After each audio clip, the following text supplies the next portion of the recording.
इस कार्यक्रम के पुण्यार्चक हैं पवन कुमार धनराज गोवाड़िया एवं समस्त गोवाड़िया परिवार सागवाड़ा। कितना मान कमाया, कितना सम्मान कमाया, इसका लेखा जोखा अगर देखना है तो किसी की श्रद्धांजलि सभा में देख लेगा, सुन लेगा।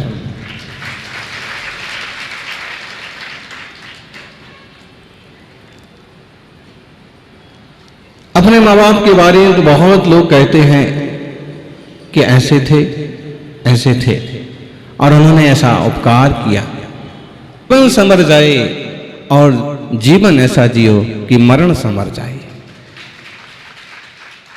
जीवन ऐसे जियो कि मरण संवर जाए। किस ढंग से जिया जाता है यह अपन आर्यिका सुधर्मवती माता जी के जीवन से भी सीख सकते हैं।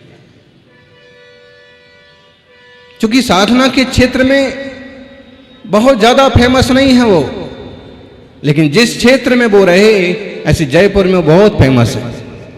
सब लोग जानते हैं घड़ी वाली। हाँ, कभी उनसे कोई पूछता था कि जयपुर जा रहे तो घड़ी वाली बोलना कोई भी पहचान जाएगा, लेकिन जिसने अपनी जीवन की हर घड़ी को सुधार लिया, जीवन की हर घड़ी को सही ढंग से जिया और जीवन की हर घड़ी को धर्म ध्यान में लगाया, ऐसी माता जी सच में घड़ी वाली माता जी। और हमको बहुत बात कहते थे कि आप अपना गृहस्थी का जो एक पुछल्ला है छोड़ते क्यों नहीं हो? अब थोड़ी ना तुम घड़ी वाली माता जी हो। नहीं महाराज, मुझे तो सब इसी नाम से जानते। तो अब इसी नाम से जानते, अब तो सुधर्मवती माता जी हो। सुधरम कभी नहीं सुधरम। जब वो ऐसा कुछ करते थे तो सुधर्मवती माता जी। और वात्सल्य और अपनापन तो बहुत था। सीखना हमें ये है, देखना हमें ये है कि कोई एक सादा इंसान कैसे इतना नाम कमा जाता है, इतना धर्म कर लेता है, इतना जीवन सुधार लेता है और इतना ऊंचा उठ जाता है कि जिसके बारे में कोई भी बोलने को खड़ा हो और बोलते बोलते उसकी श्रद्धांजलि में आंसू आ जाए। कहीं ना कहीं गुणों के प्रति बहुमान होता है, तब वैसा होता है। सौभाग्यशालियों, एक प्रार्थना हमेशा अरहंत भगवान से करना चाहिए। जब जीवन का अंत हो मेरे सामने एक संत हो। जब जीवन का अंत हो मेरे सामने एक संत हो। मेरे होठों पे अरिहंत हो, महावीर का वो पंथ हो। इससे ही जीव का कल्याण हो सकता है। 84 लाख योनियों में कौन कौन सी योनि में नहीं गए ज्ञानी? बोलो, हिसाब लगाओ। हमारा जीव भी तो 4 गति 84 लाख योनि की यात्रा करके आया है। आज बन गए हम अमीरजादे, आज बन गए हम साहजादे। आज हमें कोई एक अपमान का शब्द बोल दे तो हम बाहें चढ़ा के खड़े हो जाएंगे। एक गलत शब्द बोल दे तो आजकल तो सर कलम करने का एक खतरनाक काम चालू हो गया। लेकिन कुत्ते की पर्याय में, गिदड़ की पर्याय में, पंछी की पर्याय में, हीन पर्याय में कितने बार नहीं यह आत्मा गया हो। आत्मा का नाश नहीं होता है, चेतना खत्म नहीं होती है, पर्यायें बदलती हैं। इसलिए महावीर स्वामी ने कहा कि अगर अपनी पर्यायों के इस खोटे प्रपंच से बचना चाहते हो तो सल्लेखना साधो, समाधि मरण करो, भव सुधर जाएंगे। सत्तठ भवेन सिद्ध्यति। जो एक बार अच्छे से समाधि मरण कर लेता है, भाव पूर्वक विधि पूर्वक सर्व संग का त्याग करके निज चैतन्य धन को स्मरण करते हुए जो एक बार समाधि मरण कर लेता है वो 7-8 भव में भव से पार हो जाता है। बहुत दुर्लभ है ये सब चीजें। आज जहां आप बैठे हो एक बहुत दुर्लभ जगह पर बैठे हो।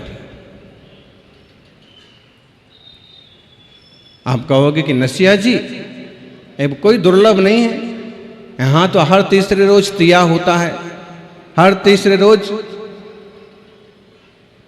कोई ना कोई कार्यक्रम होता है और हमको आना पड़ता है और हमारे लिए कोई दुर्लभ नहीं है। लेकिन हम इसकी बात नहीं कर रहे हैं। जन्म, परण और मरण, बोले यहां तो हमको आना ही पड़ता है। चतुर्मास भी इसलिए यहां करवाया है कि यहां आसानी से सब लोग आ जाते हैं। लेकिन जब हम खाणिया जी के बारे में सुनते हैं, माता जी भी बोलती थी खाणियों में सबकी छतरी बनती है, तो हमने कहा खाणियों में आपकी भी बन जाएगी।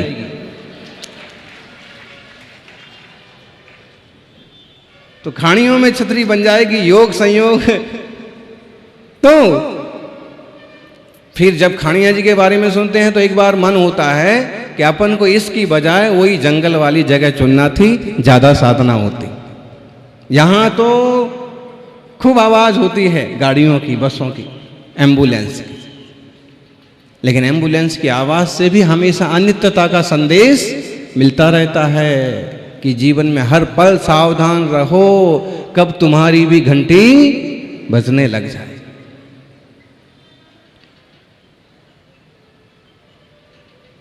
दुर्लभ जगह हमने इसलिए कहा कि सुंदर जिनालय हो, विशाल मुनि संघ हो, एक जैसे धर्म बुद्धि वाले अनेक श्रावक हों और वहां बैठ करके फिर जिनवाणी का श्रवण हो। इससे बड़ा जीवन का सौभाग्य और क्या हो सकता। अपने घर पर टीवी पर प्रवचन सुन लोगे, देख लोगे, वो अलग तरह की विशुद्धि होगी। अपने परिवार के साथ बैठ करके कोई धर्म कार्य कर लोगे, वो अलग तरह की विशुद्धि होगी। लेकिन जहां पूरा समाज इकट्ठा हो, खुद मुनि संघ सामने विराजा हो, वहां की विशुद्धि अलग ही होती है, परिणाम अलग ही होते हैं। सौभाग्य है, दुर्लभ से दुर्लभ पाया है। आपने गौर किया हो, 3-4 शब्द खूब फेमस हैं। दुर्लभ, अति दुर्लभ, महादुर्लभ और दुर्लभ से दुर्लभ।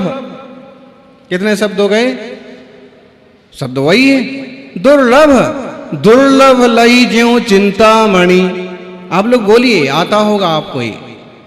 दुर्लभ लई ज्यों चिंतामणि, त्यों पर्याय लही त्रस तणी। मतलब त्रस पर्याय पाना दुर्लभ है। दुर्लभ है निगोद से थावर, अरु त्रस गति पानी। वो दुर्लभ चीज तो समझ लो कीड़े मकोड़ों ने भी पाली। वो एकेंद्री से निकल गए हैं, स्थावर से निकल गए हैं, निगोद से निकल गए हैं और कीड़े मकोड़े हो गए। कीड़ा चीटी चीटा बनना भी अपने आप में जीव के लिए दुर्लभ है। समझना युवाओं, एक सुई की नोक के बराबर आलू के टुकड़े में भी असंख्यात जीव राशि है। इसलिए कहते हैं कि ना तो जमी खंड खाना और ना छोटे से छोटे जीव को सताना। वो उसके लिए दुर्लभ है, बहुत दुर्लभ जीवन मिला है उसके लिए। फिर दुर्लभ है निगोद से थावर, अरु तस्गति पानी। फिर नरकाया को सुरपति तरसे, सो दुर्लभ प्राणी। दुर्लभ हो गया, उस दुर्लभता के आगे आप चले गए हैं और आपने दुर्लभ से दुर्लभ पाया है। क्या पाया है? पाया मनुज तन महादुर्लभ। कहां पर आती है लाइन? बोलो पुजारियों, पर्यूषण सामने है। पाया मनुज तन महादुर्लभ, सुकुल आयु निरोगता, श्री जैन वाणी तत्व ज्ञानी भई विषय। आगे अति महादुर्लभ विषय कसाय। हैं? तो पहले महादुर्लभ क्या हो गया? महादुर्लभ हो गया मनुष्य तन का पाना। ये आपने भी पा लिया है, हमने भी पा लिया है। महादुर्लभ है, अरबों खरबों चींटियां हैं, असंख्यात कीड़े मकोड़े हैं, उनमें से गिनती के कोई जीव इंसान की पर्याय तक पहुंच सकते हैं। कोई स्वर्ग से कोई नरक से इंसान बन सकते हैं। पाया माना मनुष्य तन महादुर्लभ। ये महादुर्लभ पाया हुआ है आपने। सुकुल आयु निरोगता, सुकुल भी है, बढ़िया कुल है आपका। ये तो उसका दुर्भाग्य होगा कि जैनी के घर में जन्म लेकर के भी उस छोरी का दुर्भाग्य होगा कि जिन शासन में जन्म लेकर के भी और खुटी जातियों में संबंध कर लिया, विवाह कर लिया, माता पिता को सता करके भी इधर से उधर चले गए, बहुत बड़ा खजाना खो दिया। पाया मनुष्य तन महादुर्लभ, सुकुल आयु निरोगता। सुकुल आयु निरोगता, निरोगता है आपको। श्री जैन वाणी तत्व ज्ञानी, भई विषय प्रयोगता। अति महादुर्लभ विषय कसाय त्याग, जो नर आदरे। इसके आगे क्या आया? अति महादुर्लभ। क्या है अति महादुर्लभ? इंसान होना। अब माता जी की बात है, इंसान हो गए, जन्म हो गया, विवाह हो गया, संस्था का गठन हो गया, अध्यक्ष बन गए, परिवार बढ़ गया, सब कुछ हो गया। एक इंसान का शरीर है, लेकिन उसमें भी अति महादुर्लभ है विषय कसायों को छोड़ करके संयम साधना के क्षेत्र में उतरना। जीवन में धर्म ध्यान किसी न किसी रूप में करते रहिए। जो औरों को यात्रा कराते हैं ना, जो औरों को तीर्थ कराते हैं, वे खुद एक दिन तीर्थ बन जाते हैं। एक प्रसंग तो है ना ये माता जी का, सुधरमवती का, कि खुद भी यात्रा करती थी और बसों से यात्रा करते थे, बसों से तीर्थों की यात्रा करते थे। और एक खास बात कि जिन जिन तीर्थों की यात्रा करते थे वो सारी चित्र कथा अपने दिमाग में बसा लेते थे। और अभी साधु जीवन में जहाँ जहाँ की यात्रा की, रात में उठ के सामायिक के समय सारी की सारी यात्रा ध्यान के माध्यम से करते थे। अद्भुत पुण्य, अद्भुत परिणाम की निर्मलता। सज्जनों, स्त्री पर्याय में भी कोई एकाध माँ होती है जो पुरुषों की तरह पुरुषार्थ करते। गुरुवर सन्मति सागर जी तो कहते थे कि ना ये आरिका माता जी है ना, ये भी कोई पुरुषों से कम नहीं है। क्यों? क्योंकि बोले जो कठिन काम वीरों का है, महाव्रतों का पालन करने का, उसको स्त्री पर्याय में भी इस जीव ने प्राप्त किया और पालन कर रहे हैं। इसलिए पुरुषार्थ कर रहे हैं। जो पुरुषार्थ करे सो पुरुष। और अभी सुन रहे थे ना, जब उनसे कहा कि कुछ पुरुषों को साथ में लेके चलेंगे यात्रा पर, तो अपन पुरुषों से कम थोड़ी ना है, ऐसा? हाँ, हमारी छोरिया छोरों से कम थोड़ी है। ये माता जी का डायलॉग चुरा लिया शायद उन लोगों ने। देखा जाए तो फिर आप अगर धैर्य वाले हैं, साहस वाले हैं, सत्य वाले हैं, शील वाले हैं, तो आप किसी से कम थोड़ी हैं। किसी से अपने को कम मत लिखिए और किसी का अपमान करने की कोई जरूरत है नहीं। सब अपने आप में महान हैं। सब अपने आप में बड़े हैं। अपन सभी निज रूप की खबर भी लें, स्वरूप की खबर भी लें। जिंदगी ऐसे ही नहीं चली जाए। कहते हैं कि बचपन में सिखलाया खेल कूद सत्य है। बच्चों को सिखाते हैं खेलो कूदो खुश रहो। बचपन में सिखलाया खेल कूद सत्य है। यौवन में सिखलाया काम धाम सत्य है। अब बड़े हो गए तो काम करना पड़ेगा, घर संभालना पड़ेगा। यौवन में सिखलाया काम धाम सत्य है। और मौत हुई जब मेरी तो रास्ते में लोगों ने बतलाया राम नाम सत्य है। मौत हुई जब मेरी तो रास्ते में लोगों ने बतलाया अरहंत नाम सत्य है, सिद्ध नाम सत्य। अगर ये पहले मालूम पड़ जाए कि अरहंत नाम सत्य है, सिद्ध नाम सत्य है, आगे आगे अपनी ही अर्थी के मैं गाता चलूं, सिद्ध नाम सत्य है, अरहंत नाम सत्य है। पीछे पीछे दूर तक दिख रही जो भीड़ है, पंछी साख से उड़ा खाली पड़ा नीड़ है। दृष्टि तेरी खोल ले पर्याय ही अनित्य है, सिद्ध नाम सत्य है, अरहंत नाम सत्य है। पर्याय तो अनित्य। अभी आप अच्छा सोचते हो तो अच्छा भी जरूर होता है। इसलिए गलत मत सोचिए, अच्छा सोचिए। उन्होंने अच्छा सोचा, अच्छा किया, उनके साथ अच्छा हुआ। मुझे समाधि करना है, मुझे संलेखना करना है, मुझे गुरुदेव के चरणों में जाकर के संलेखना समाधि करना है। जीवन का सौभाग्य कि अंतिम समय में पूरे मुनि संघ के सानिध्य में माता जी का उत्तम समाधि पूर्वक मरण हुआ। वैसे माता जी थी बहुत चतुर। जब वो किताब पढ़ते थे और प्राकृत संस्कृत कुछ बोलते थे तो उनसे बोलते तो बनता नहीं था ज़्यादा, तो हम उनको टोकते थे कि आगे वाले को पढ़ने दो, तो भी वो पढ़ते ही रहते थे। तो जब आपको नहीं पढ़ना आता है तो आगे वालों को क्यों नहीं पढ़ने देते? अरे महाराज मैं पढ़ी लिखी तो हूं नहीं। अरे नहीं पढ़े लिखे हो इसलिए तो बोल रहे दूसरे को पढ़ने दो। तो फिर अभ्यास किया और पढ़ के थोड़ा पढ़ने भी लगे।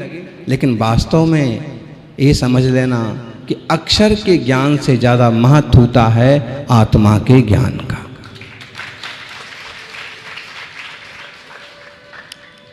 समझदारी तो बहुत थी। एक दिन वो कभी कभी ना कोई उनको बोलता कि मेरे को आशीर्वाद दिला दो, तो किसी को लेके आ जाते और फिर हम उनको कभी ना डांट भी देते कि तुम ये दलाली करते हो, हमारा समय खराब करते हो। अरे महाराज बहुत दिन से दुखी है, बहुत तकलीफ में है, आपके आशीर्वाद से उसका भला हो जाए, इसमें आपका क्या घट जाएगा? बात ठीक है। एक दिन अपने पोते को लेके आई, पड़ पोते को। हाँ तो महाराज जी ये जो है वो उनकी अपनी जो टोन है राजस्थानी की ना, हाँ तो एयरफोर्स में ये हवाई जहाज चलाना सीखा है इसने, इसको ऐसा आशीर्वाद दो कि इसको सर्विस मिल जाए, नौकरी मिल जाए। तो हमने कहा कि आपको क्या लेना देना है? नहीं लेना देना तो कुछ नहीं है, लेकिन अच्छा और धर्म मार्ग में लग जाए। तभी हमने उसको पूछा कि भाई तुम अभी क्या कर रहे हो? तो वो बोल रहा कि मैं तो आईएएस की तैयारी कर रहा हूँ। तो हमने कहा एक काम बहुत बढ़िया है, आईएएस करोगे तो बहुत बढ़िया रहेगा। तो माता जी को तुरंत बात समझ में आ गई, जल्दी से पाली पलटी और बोले ना जॉब के लिए आशीर्वाद, इसको नौकरी का आशीर्वाद दो मत दो, आप तो आईएएस का आशीर्वाद दे दो। बोले उसमें तो खतरा भी रहता है, वो आसमान में उड़ता है, पता नहीं कभी नीचे गिर पड़े तो, इसमें कोई खतरा नहीं है, आप इसको आशीर्वाद दे दो। मतलब अपने घर के बुजुर्गों को, बड़ों को अनपढ़ होने के बाद भी आप उनको बेवकूफ नहीं समझना। उनको इतना तो पता रहता है कि इसका भला किसमें है, परिवार का भला किसमें है, समाज का भला किसमें है। इसलिए बड़ों का मान सम्मान करना। कई बार युवाओं को, नए छोकरे छोकरियों को ऐसे लगता है कि दादा बाबा को क्या समझता है, मम्मी पापा को क्या समझता है। वास्तविकता ये है कि जिस पड़ाव पर तुम हो उससे 2 गुना आगे वो जा चुके हैं, और जितना तुम्हें पता है उससे 2 गुना ज़्यादा उनको पता है। और जो कुछ कहते हैं, जो कुछ करते हैं, उसमें एक गंभीरता होती है, एक चिंता होती है, एक समझ होती है। इसलिए कोई भी कदम उठाने के पहले अपने वरिष्ठों की, पुरखों की सलाह जरूर लेना चाहिए। आत्म कल्याण का पूर्ण आत्म विशुद्धि का मार्ग है। ज्ञानी संपूर्ण ज्ञानी होते हैं, अरहंत सर्वज्ञ। और इस बात पर श्रद्धा करना पड़ेगी। अत्यंत गदाणाणम डाणम अत्यंत गयम, प्रवचन सार के मंगलकारी शब्द हैं। नाणम अत्यंत गदम लोया लोएसु विठिडा दिठी नठ मणिठम सब्बम इठम पुणजम तुतम लद्धम नो सद्दहंति सुखम सोहेसु परमंति विगद घादीनम सुनिदूण ते अभब्बा भब्बा तम पड़िच्छन्ति भब्बावा तम पड़िच्छन्ति। आचार्य कुंद कुंद स्वामी ने अमूर्त, अतीन्द्रिय, परिपूर्ण केवल ज्ञान का व्याख्यान किया, और साथ में ये भी कहा कि संपूर्ण ज्ञान वाला ही संपूर्ण सुख वाला है। सर्वज्ञ ही परम सुखी, परमानंद वाला है। किसी का नाम सच्चिदानंद रख दिया जाए, वो नाम का सच्चिदानंद हो सकता है। किसी का नाम आनंद रख दिया जाए, नाम का आनंद होगा। जीवन में आनंद हो इसकी कोई गारंटी नहीं है। किसी का नाम कमल रख दिया जाए, नाम का कमल होगा, लेकिन कमल जो पानी में नहीं डूबता है, हो सकता है नाम वाला कमल पानी में भी।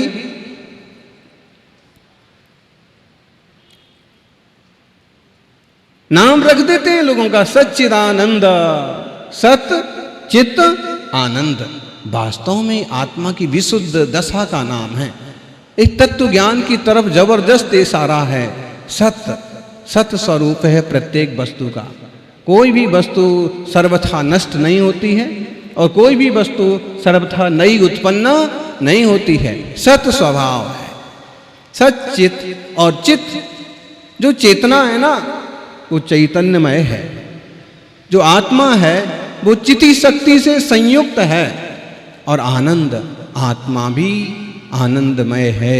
आत्मा का स्वभाव आनंदमय है। मतलब सत चित और परिपूर्ण आनंद का मतलब हुआ सिद्ध भगवान। परिपूर्ण शुद्ध सत्व को प्राप्त है। शुद्ध चिति शक्ति चैतन्य का आवेदन कर रहे हैं, और आनंद घन स्वभाव में लीन है। जीवन में आनंद उसी को होता है जो कमल की भांति निर्लिप्त रहता है।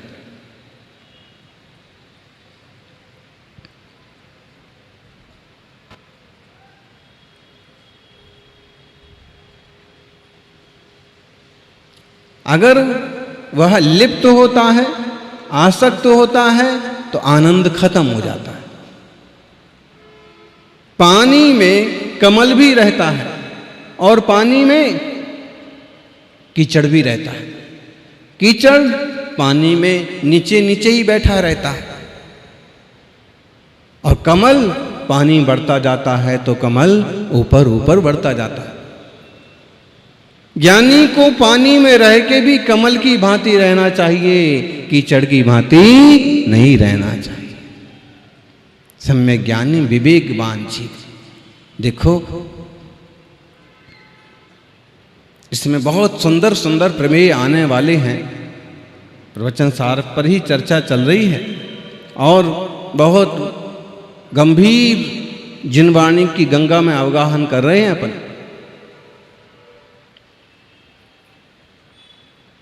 तो सच्चित आनंद स्वभाव है सिद्ध भगवंतों का। वे परिपूर्ण ज्ञान वाले हैं, परिपूर्ण आनंद वाले हैं। वो सब कुछ एक साथ जानते हैं, देखते हैं।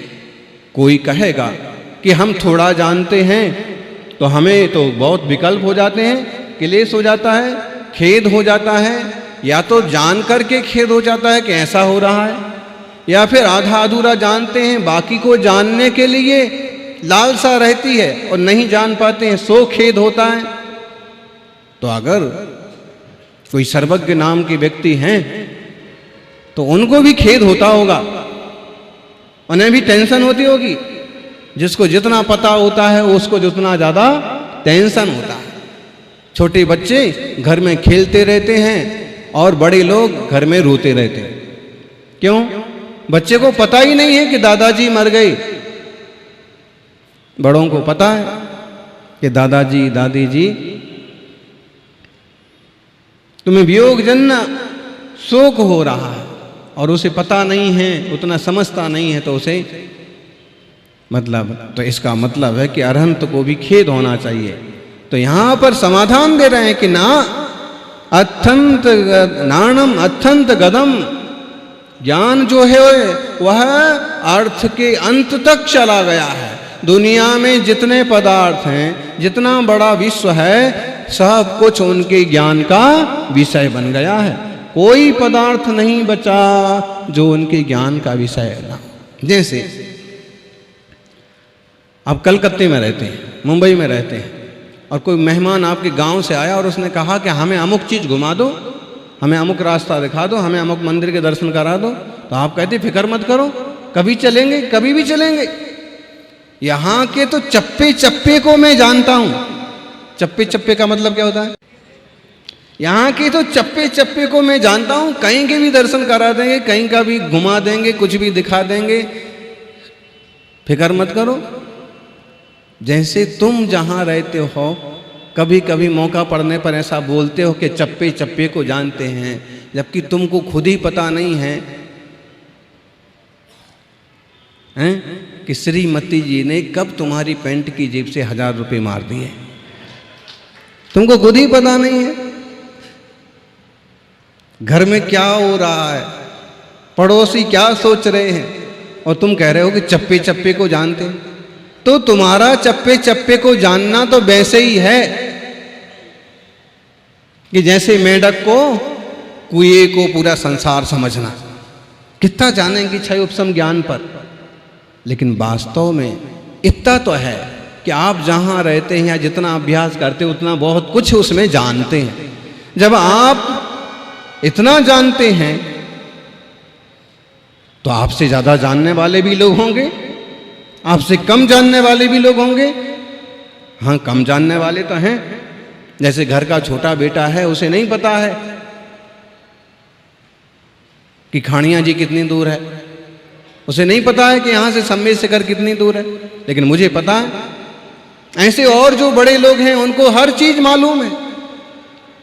जैसे यहां कम ज्यादा ज्ञान होता है, ऐसे ही सारी दुनिया को जानने वाला भी कोई सर्वज्ञ होता है।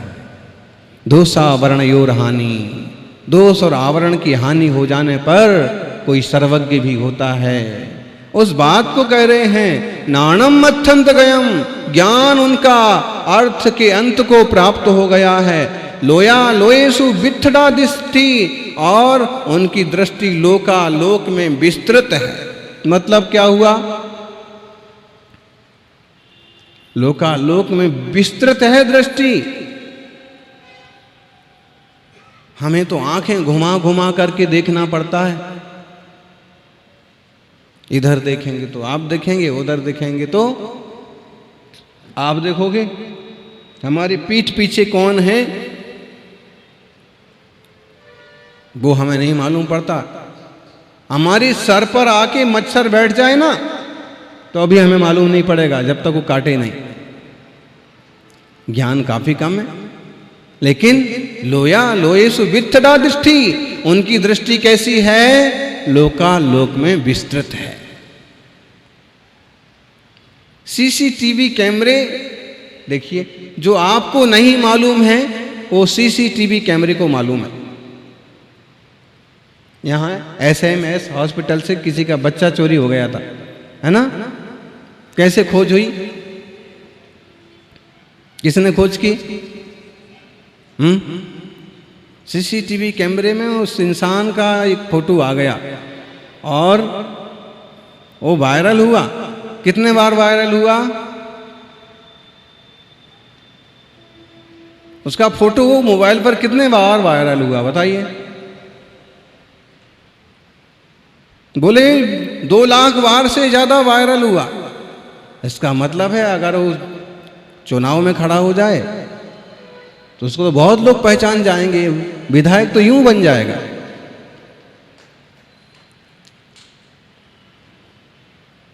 इतने बार फोटो वायरल हो गया, इतने लोगों ने देखा। मतलब है कि उसको इंसान नहीं पकड़ पाए, मशीन ने उसको पकड़ा। बहुत लोग होते हैं अपन यहां बैठे हैं, अपने को ऐसे लग रहा है कि हमें कोई नहीं देख रहा।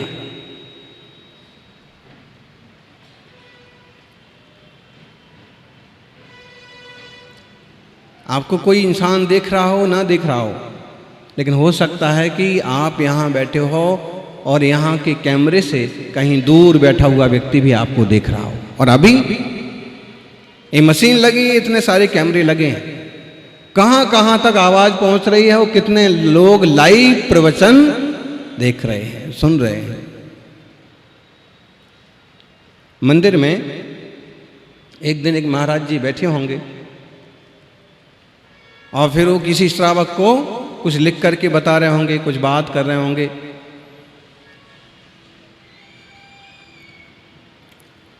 अब उन्हें पता ही नहीं है, वो सोच रहे हैं कि मैं बहुत अच्छी जगह आके बैठा हूं, कि अगर मैं यहां पर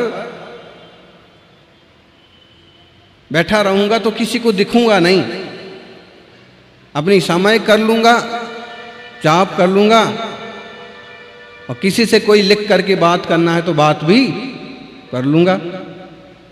अब वो सोच रहे हैं पूरी तरह से सुरक्षित बैठे, जबकि उनकी खोपड़ी के उधर ही लगा हुआ है सीसीटीवी कैमरा। और क्या क्या वो लिख रहे, बोल रहे, कर रहे, इशारा कर रहे, हूं कर रहे, जाप कर रहे, स्वाध्याय कर रहे, वो सब का सब वो ऑफिस में दिख रहा। और अगर वो किसी मोबाइल पर भी कनेक्ट हो ना, तो यहां तुम हूं कर रहे और वो दिल्ली में देख रहा है कि क्या चल रहा है। महाराज जी अभी शाम के 5:30 बजे क्या कर रहे हैं, क्या पढ़ रहे हैं, क्या लिख रहे हैं। मोबाइल से कनेक्ट होते हैं कैमरे भी, क्यों जी? आपको ज्यादा मालूम होगा, हैं? विजिट करने नहीं जाओ तो भी यहां बैठे बैठे मालूम पड़ जाएगा कि कंस्ट्रक्शन लाइन पर क्या काम चल रहा है। आप मोबाइल में देख लोगे कौन लोग आए हैं, कौन घूम रहे हैं, कौन काम कर रहे हैं। आप विचार करिए कि जब वैज्ञानिकों ने ऐसा पुद्गल का आविष्कार कर दिया कि जो आज देखा जाए तो दुनिया की बातें जानता है। जो पुद्गल का कैमरा, सीसीटीवी कैमरा जब इतना सब कुछ जानता है जड़ होके, तो जानना जिसका स्वभाव है वो सर्वज्ञ यदि लोकालोक को जाने तो कोई आश्चर्य की बात नहीं है। आत्मा सर्वज्ञाता है। जैसे कैमरे में तो एक जहां जहां उसका फोकस रहेगा उतना पकड़ में आएगा, लेकिन सर्वज्ञ का ज्ञान दर्शन ऐसा विस्तृत होता है कि लोकालोक उसमें झलकता है। अंतर यह है कि ये जड़ है और वो चैतन्यमय ज्ञान घन आत्मा। आत्मार्थी सज्जनों, लोह्यालोसी विथदा दिट्ठी नाण मणिठम सद्वम नठ मणिठम सब्बम। अनिष्ट जितने थे सब नष्ट हो गए। अनिष्ट करने वाला कौन था? ज्ञानावरण कर्म, दर्शनावरण कर्म, अंतराय कर्म, मोहनीय कर्म।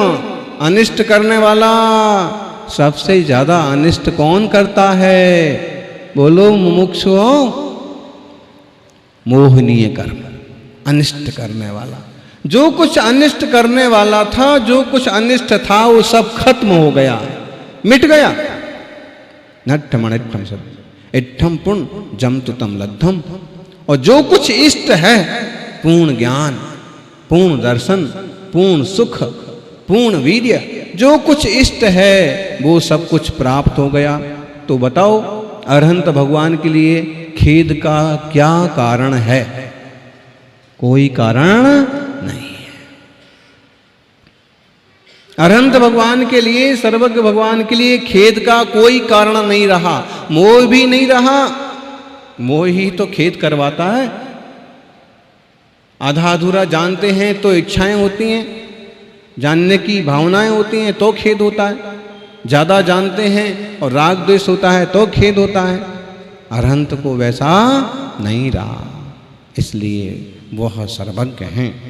ऐसा जो नहीं मानता, नो सद्दहंति सुखम स्वेहेषु परमंति विगत घादीणम सुनि दूणते अभब्बा भब्बा वा तम पड़िच्छन्ति। नो सद्दहंति सुखम, जो ऐसा नहीं मानता है कि वो परम सुखी हैं, परम आनंद वाले हैं, परम सुख वाले हैं। वास्तव में जब घातिया कर्म नष्ट हो गए तो दुख का क्या कारण रहा? आप देखो, सामान्य लोगों में भी कहते हैं कि भाई सब काम हो गया, अब तो मैं परम सुखी हूं, कोई टेंशन नहीं, सब काम निपट गया, बहुत बढ़िया से हो गया। और जब तक नहीं हुआ है तब तक टेंशन है। संसारियों का, गृहस्थों का तो ऐसा है कि एक काम निपटता है तो दूसरा तैयार रहता है, एक टेंशन मिटती है तो दूसरी तैयार रहती है। लेकिन अरहंतों का, सर्वज्ञों का, उन्होंने सब कुछ नाश कर दिया, ज्ञानावर्णी, दर्शनावर्णी, मोहनी, अंतराय। इसलिए अब वो परमानंद वाले हैं, कोई विकल्प नहीं है, खेद नहीं है, दुख नहीं है। असाता वो दशा अपनी भी होना चाहिए, अपने आत्मा में भी प्रकट होना चाहिए। नो सद्दहंति सुखम सुहेषु परमंति विगत घादीनम।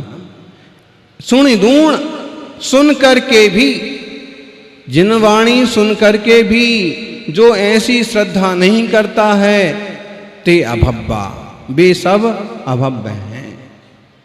भब्बा वातम पड़िच्छन्ति। और जो उसकी इच्छा करते हैं, प्रतीक्षा करते हैं, मान्यता करते हैं, वो भव्य है। किस चीज की? सुखम सहाव सिद्धम, स्वाभाविक सुख सिद्धों को है, ऐसी श्रद्धा करो। नो सद्दहंति सुखम सुहेषु परमंति विगत घादीणम सुनि दूणते अभब्बा भब्बा वा तम पड़िच्छन्ति। एक कथा आप लोगों ने सुनी होगी, अभव्य सेन। वास्तव में वो कथा किसकी है? वो कथा प्रसिद्ध है महारानी रेवती रानी। कौन से अंग में प्रसिद्ध हुई हैं वो? अमूढ़ दृष्टि अंग में प्रसिद्ध। उसमें एक पात्र है, नाम उनका भव्य सेन मुनि है, लेकिन अंत में उनके नाम की घोषणा होती है अभव्य सेन। जिनवाणी की कथा किस किस को मालूम है? किस किस को मालूम है? 2 जनों को, 3 जनों को, बाकी लोगों को नहीं मालूम है। सम्यक दर्शन के 8 अंग की कथा ना बच्चों को मालूम होना चाहिए, सबको मालूम होना चाहिए। रेवती रानी अमूढ़ दृष्टि अंग का पालन कर रही है। अमूढ़ का मतलब होता है वो मूढ़ नहीं है, मूर्ख नहीं है, अज्ञानी नहीं है, किसी की बातों में नहीं आती है, जो तत्व ज्ञान है, जैसी बात है वैसे ही मानती है, वो रानी रेवती। सम्यक दृष्टि जीव है। और उनके संबंध में वो कथा ऐसे चलती है।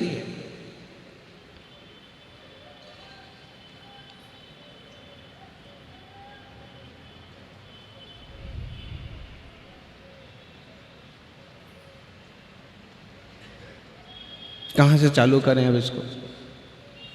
हैं? बात तो अपन को अभव्य सेन की करना है, लेकिन वहीं एक पात्र है रानी रेवती का, जो ऐसा पक्का सम्यक दृष्टि जीव है कि अरहंत प्रभु ने जो कहा है सो सत्य है। तीर्थंकर 24 ही होते हैं, सो 24 ही हैं, 24 ही हुए हैं। कितना ही कोई पंडित पैदा हो जाए, वो 25वां तीर्थंकर नहीं हो सकता। कितने बड़े मुनिराज हो जाएं, उन्हें हम 25वां तीर्थंकर नहीं कर सकते, क्योंकि तीर्थंकर तो कितना प्रतापी सम्राट हो जाए, लेकिन नारायण 9 हैं सो 9 ही हैं, हुए हैं सो हो गए हैं। जिन धर्म जैसा है वैसा ही है। सत्य मार्ग निर्ग्रंथ दिगंबरा। मुनि तो 28 मूल गुणधारी विषय वासना से हीन होते हैं, वही मुनि हैं। और 18 दोषों से जो रहित हैं वही देव हैं, अरहंत हैं, देवाधिदेव हैं।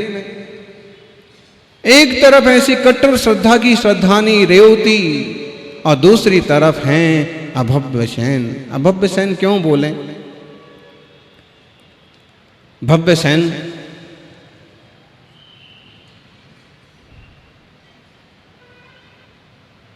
मथुरा से एक क्षुल्लक जी, दक्षिण काशी से क्षुल्लक जी चलते हैं और वह मथुरा आते हैं। वहां पर आचार्य के दर्शन करते हैं। आचार्य श्री के दर्शन करने के बाद उन्होंने कहा कि अब मैं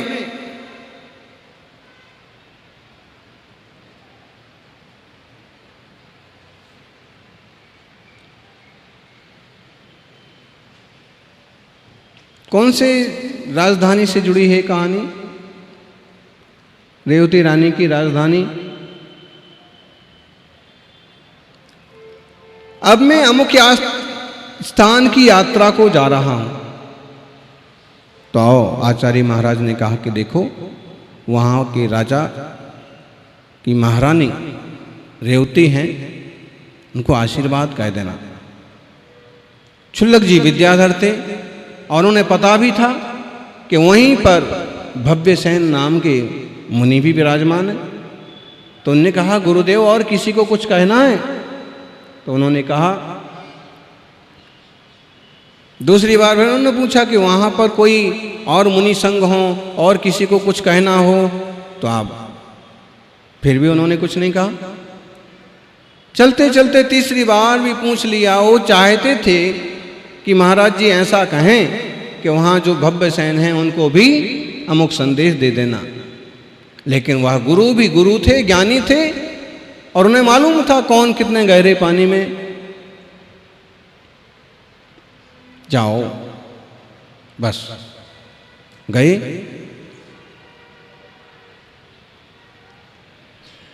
उन्होंने अपनी भावनाओं के मुताबिक, अपनी इच्छा के मुताबिक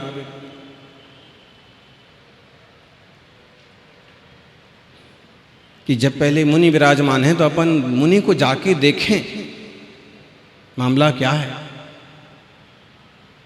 महारानी को तो आशीर्वाद बाद में बोल देंगे, लेकिन पहले देखें। और उन्होंने दर्शन किया। मुनि महाराज ने कोई खास ध्यान ही नहीं दिया, जबकि देशव्रती क्षुल्लक जी हैं तो एक बार तो प्रेम से आशीर्वाद देना चाहिए, बात करना चाहिए। तब भी वो बैठे रहे। तभी न उनने कोई कुशल क्षेम पूछी, न क्षुल्लक जी ने सब कुछ पूछा, लेकिन उन्होंने सोचा कि कोई बात नहीं।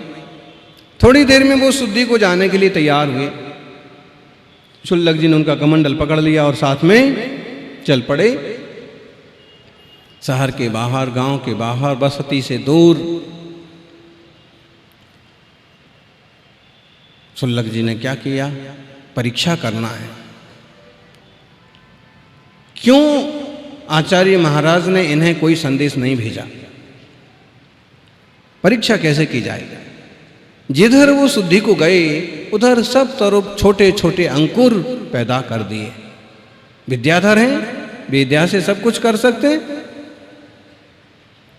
अंकुर होने के बाद भी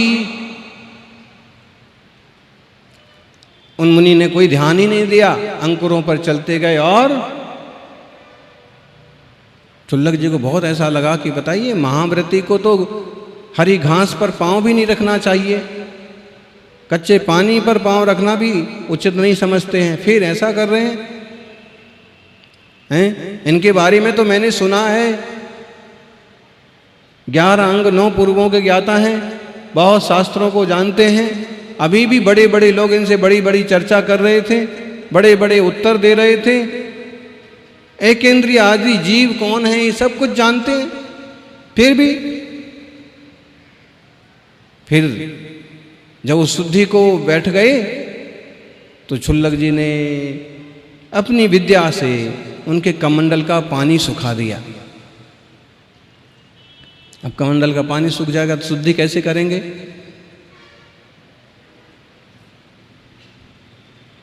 पास में ही तालाब में पानी भरा था, उन्होंने कुछ नहीं देखा कौन देख रहा है, और वो कच्चे बिना छने पानी का उन्होंने शुद्धि करने के लिए, हाथ धोने के लिए उपयोग कर लिया। तो कौन देख रहा है? जो तुम्हें परखना चाहता है वो तो देख ही रहा है। मुनि महाराज अपने कमरे में सामयिक में बैठे हैं, अपने कमरे में उपस्थित हैं, और एक बार अगर वो सोचें कि भाई आधा घंटा पौन घंटा तो सामयिक कर ही ली, अब थोड़े पांव लंबे कर लेता हूं, थोड़ा आंख बंद कर लेता हूं, कौन देख रहा है? लेकिन तुम्हें लग रहा है कि कौन देख रहा है? देखने वाले भी कम नहीं हैं। हम देख रहे हैं, हम तो कभी कभी देखते हैं, बाकी देखने वाले तो बहुत हो सकते हैं, परीक्षा प्रधानी भी बहुत होते हैं। नाम तो बहुत है, बोले जाके देख के तो आए कि चर्या भी बढ़िया वास्तव में है कि ऐसे ही बोलते हैं। संघ में संघ का नाम है, साधुओं की साधना की महिमा भी बहुत है, जाके देख के तो आए कैसे होता है, कैसे करते हैं। तो आप सोच रहे कौन देख रहा है? वो सामने खड़ा हुआ पेड़ के पीछे छुपा हुआ चुल्लक तो सब कुछ देख रहा है, और वो खुद कर रहा है परीक्षा के लिए, सब वह उपक्रम रच रहा है। और जब उन्होंने कच्चे पानी का उपयोग भी कर लिया, त्रस स्थावर की हिंसा का भी ध्यान नहीं दिया, और वापिस आ गए, तो कहते हैं चुल्लक जी ने बोल दिया कि आप तो भव्यसेन कहाँ हैं? आप तो जिनवाणी पर श्रद्धा नहीं है। अरहंत भगवान परम सुखी हैं, अरहंत भगवान परमानंद वाले हैं, अनंत भगवान अनंत ज्ञान, अनंत दर्शन, अनंत सुख, अनंत वीर्य, अव्यावाधत्व आदि अनंत गुण वाले हैं। सिद्ध भगवान अष्ट कर्म से रहित अष्ट गुण अथवा अनंत गुणों से संयुक्त हैं। इस बात की श्रद्धा ही नहीं है आपको। एकेंद्रीय आदि जीव हैं, इस बात की श्रद्धा नहीं है। आप पांव रखते जा रहे हैं घास पर, फूलों पर, पौधों पर। आप भव्यसेन नहीं, अभव्यसेन है। सुनि दूणते अभब्बा, पढ़ी दूणते अभब्बा। पढ़ करके भी अगर साधना में ना उतरा, चारित्र में ना आया, तो वो अभव्य है। स्वाध्याय करते वक्त या पढ़ते वक्त शुरू से ही हमारी ऐसी थोड़ी सी दृष्टि रही कि जो कुछ पढ़ते हैं वो जीवन में प्रैक्टिकल में आना चाहिए। जिनवाणी से जो कुछ सीखने को मिलता है, गुरुजनों ने कुछ भी अच्छी बातें बताई हैं, वो जीवन में प्रैक्टिकल में आना चाहिए, आना चाहिए। वरना ढेर सारा पढ़ना भी किस काम का? चारित्र में आना चाहिए। अब तुम्हें मालूम पड़ गया है कि 2 इंद्रिय 3 इंद्रिय आदि त्रस जीव हैं, ना कुछ ले जाएं, ना मारे जाएं। सज्जनों, उनको अभव्यसेन कह करके एक तरह से फटकार करके कि इतने ज्ञानी होके दूसरों को उपदेश देके खुद ऐसी सदोष साधना करते। इसलिए गुरुदेव ने कोई संदेश नहीं भेजा, वो वहां से चले गए। लेकिन रेवती महारानी को आशीर्वाद क्यों कहा है? एक महिला के लिए आशीर्वाद कहने की क्या जरूरत पड़ी थी?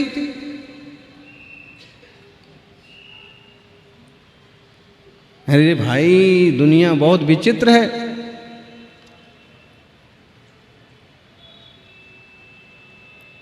अगर भाई बहन भी एक ही गाड़ी पर बैठे चले जा रहे हैं ना, तो देखने वाले क्या क्या अंदाज लगाते हैं, क्या क्या गणित लगाते हैं।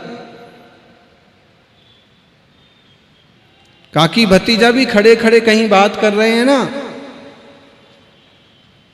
मामा भांजी भी, तो अभी लोगों की आंखें कहां से कहां जाती हैं और विचार कहां से कहां तक पहुंच जाते हैं। दुनिया बहुत विचित्र है, इसलिए बड़ी सतर्कता और सावधानी से अपने चारित्र की और अपनी संस्कृति की सुरक्षा करने की जरूरत है। हम तो साधुओं को भी कह देते हैं कि कभी भी कहीं भी खड़े होकर किसी से बात करने की कोई ज़रूरत नहीं है। एक तरफ शांति से बैठ जाओ, कोई बहुत ज़रूरी बातें करना है तो बैठ करके महत्वपूर्ण बातें बता दो, संदेश दे दो, उपदेश दे दो और अपने ध्यान ज्ञान में मस्त रहो।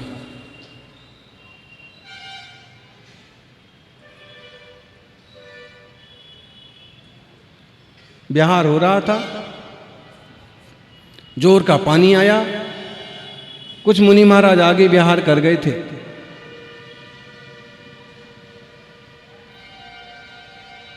तो एक मुनि महाराज क्या हुआ कि पानी से बचने के लिए वहां शराब की दुकान थी,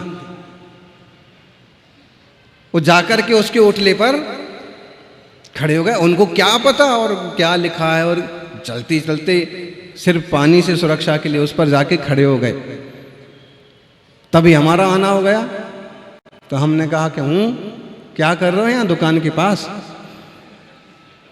और जब उन्होंने देखा कि यहाँ क्या लिखा है तो घबरा गए, बोले मैं कुछ नहीं कर रहा, तो पानी बचने के लिए खड़ा था। मैंने कहा तुम पानी से बचने के लिए खड़े थे, और अगर कोई आलोचक ना ये फोटो खींच लेता ना दुकान के साथ तुम्हारी, वायरल कर देता, तुम्हारे साथ साथ सबकी धुलती।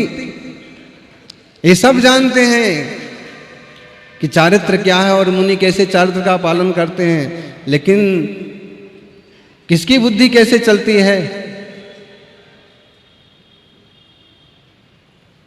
आप खड़े थे। तो भव्यसेन ने रानी की भी परीक्षा करेंगे, और फिर उन्होंने वो रचना रची। कभी ब्रह्मा जी, कभी विष्णु जी, कभी शिव जी, कभी किसी रूप में प्रकट हो गए। सब तरह के संदेश पहुंचते रानी के पास कि लोग भर भर के जा रहे हैं, गाड़ियों भर भर के जा रहे हैं, और लोग तो दर्शन करने जा रहे हैं, तुम क्यों नहीं जाती? तो उन्होंने कहा कि भाई देखो, ब्रह्मा आदिनाथ भगवान कहलाते थे। जब तीर्थंकर समोषण में बैठते हैं, चतुर्मुख होते हैं, तो ब्रह्मा कहलाते हैं। आत्मा को जानने वाले ब्रह्मा कहलाते हैं, वो तो मुख चले गए। सर्वज्ञानी तीर्थंकर परमेष्ठी सर्वज्ञ विष्णु कहलाते हैं, वो तो मुख चले गए। और जो सबका मंगल करने वाले आदिनाथ वही शंकर कहलाते थे, मुख चले गए। बताओ मैं किसके दर्शन करने जाऊं? सब तो जा रहे हैं, सब जाएं, लेकिन जिन वाणी में लिखा है उससे मैं एक रत्ती भी आगे पीछे। और तभी तीर्थंकर का समोषण आ गया। राजा भी मंत्रियों के साथ समोषण में चले गए, और फिर सब आके बताया कि सचमुच में महावीर स्वामी का समोषण है, तीर्थंकर बैठे हैं, गणधर बैठे हैं, देवता आ रहे हैं। तो लग जी ने ऐसी जबरदस्त रिद्धि, ऐसी माया रची, ऐसी विद्या बनाई, ऐसा इंद्रजाल रचा कि राजा क्या, मंत्री क्या, सब साक्षात तीर्थंकर के दर्शन करके अपने को कृतकृत्य मानने लगे। रानी रेवती को कहा, रेवती ने कहा कि जैसे पहले लोग तरह तरह के रूप आप लोगों ने देखे, वैसे ये भी कोई माया है। तीर्थंकर महावीर भी मोक्ष चले गए, वो तीर्थंकर हैं, मेरे पूजनीय हैं, लेकिन ये जो समौषण बना है इसमें मैं जाने वाली नहीं हूं। क्यों नहीं जाना? अभी तो चलो, गणधर हैं, इंद्र हैं, देवता हैं, सैकड़ों मुनि हैं। नहीं, ये भी किसी माया जालिया ने बनाया है। कहते हैं तभी क्षुल्लक का बेस बना करके पहुंच गए। तो क्षुल्लक का पड़गान किया रानी ने, क्योंकि वो तो देवशास्त्र गुरु की श्रद्धा नहीं है। और जैसे बीमार क्षुल्लक का पड़गान किया, संभाल की, और जैसे ही आहार किया कराया तो सारा वमन कर दिया। तो भी बहुत प्रेम से संभाला, बहुत वात्सल्य से संभाला, और कहा कि देशव्रती क्षुल्लक भी दुनिया के किसी भी बड़े देवता से बड़ा होता है। आप फिक्र मत करना, मैं माँ की तरह आपकी पूरी सेवा करूंगी, आपको स्वस्थ करूंगी। तो उनने अपना असली क्षुल्लक का रूप प्रकट कर दिया कि मैं तो विद्याधर क्षुल्लक हूँ। माता जी, आपके बारे में जैसा सुना था वैसा निकला, इसलिए आचार्य श्री ने आपको आशीर्वाद कह के भेजा। जो जैसा है वैसी श्रद्धा की, और जैसा नहीं है वैसा स्वीकार नहीं किया।